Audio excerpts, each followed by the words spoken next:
This video contains spoilers. I know it's obvious from the title, but apparently some people's brains don't work like the rest of us, so take this as a warning. There is spoilers in this video, okay? Warning over. Hello! Before this video starts, I wanted to let you guys know that later today, I'm gonna be dropping a skit called How Jujutsu Kaisen Fans Reacted to Choso's Death. It's gonna be funny, so if you wanna see that, subscribe with notifications on, but let's get right into the video.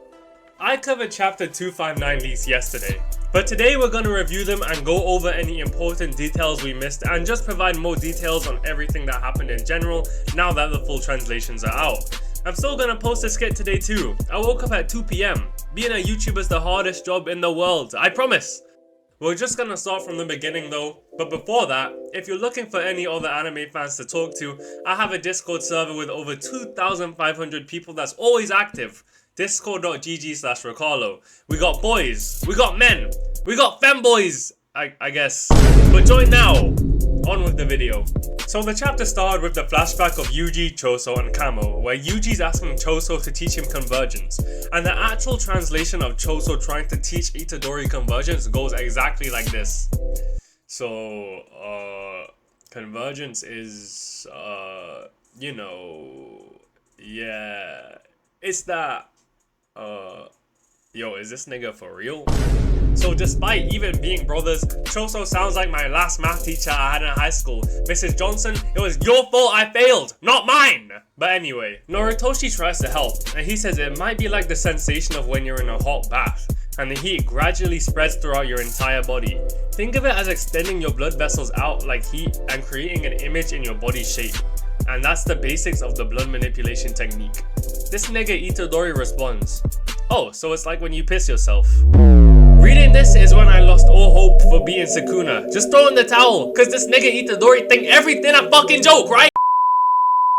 On the next page, the narrator explains the properties and mechanics behind Sukuna's divine flames. And shouts out to Mangamis for explaining all this cause I read this and still didn't understand. But basically, cooking has been a theme for Sukuna's whole character. Think back to the translation of Malevolent Kitchen, and only once the food has been chopped up by Cleave and Dismantle will the door to the furnace open for the food to be cooked. It makes a lot more sense now, right? But compared to the firepower of Sukuna's flames, Furnace has no speed and the range of effect is small. Sukuna solved this by creating a binding vow, and the binding vow states he can only use the technique on one target at a time, unless it's inside his own domain expansion. With this binding vow, all matter turned to dust by Malevolent Shrine's expanded technique will have explosive curse energy, meaning when Sukuna activates Furnace, everything will explode and be bathed in fire. Furthermore, Sukuna temporarily alters the barrier of his domain, meaning only living things can exit or enter the domain, sealing the effective range of Malevolent Shrine without dropping its power output. And that was a lot, so if you don't understand it all, I don't blame you. But basically, think of it like a combo. Sukuna has to land 2 hits before using his ultimate move, or that shit doesn't work. On the next page, Urame says it's our win. And the narrator continues to explain that Kamino's heat results in decompression and overpressure, leading to the death of all things inside the domain.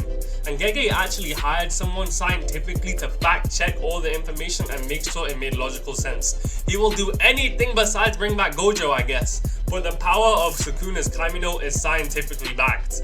As we know, Choso sacrifices himself to save Itadori, and I went over the translation for this scene in the last video, but Choso basically apologizes for being useless to Itadori during their training. He describes himself as someone who acts based on instinct.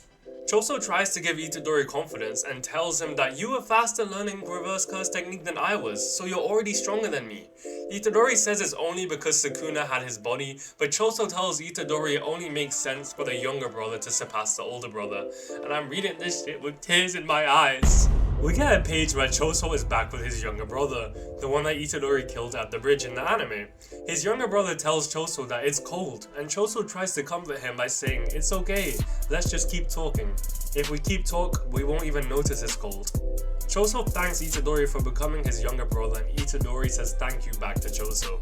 We cut to Itadori being completely alone on the battlefield, desperately calling out for anybody left. but no one responds, and he kept telling himself that he was a cog, nothing but a component in the grand scheme of things that would fulfill his purpose no matter what.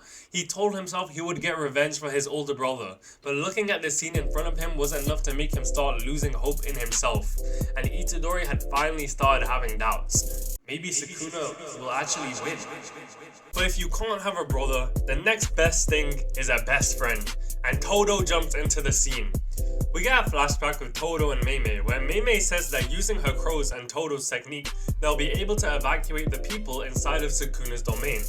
Todo tells Mei it's a domain of instantaneous death, but this is better than there being no guarantee of saving their lives. Mei says that Todo will be outside the domain, so the range of Boogie Woogie's effect will have to be expanded by a large margin.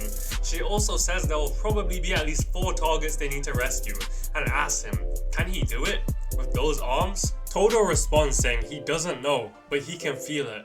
He can feel the heartbeat of Boogie Woogie still inside him, but they can't let Itadori know of the plan because Sukuna and Itadori were 2 souls in one body, meaning the connection between them is strong and deep due to something called resonance. So there's a possibility that the plan might be subconsciously leaked from Itadori to Sukuna's side. To combat this, Todo tells Mei to pass the message only on at the last minute and not to tell Itadori the plan.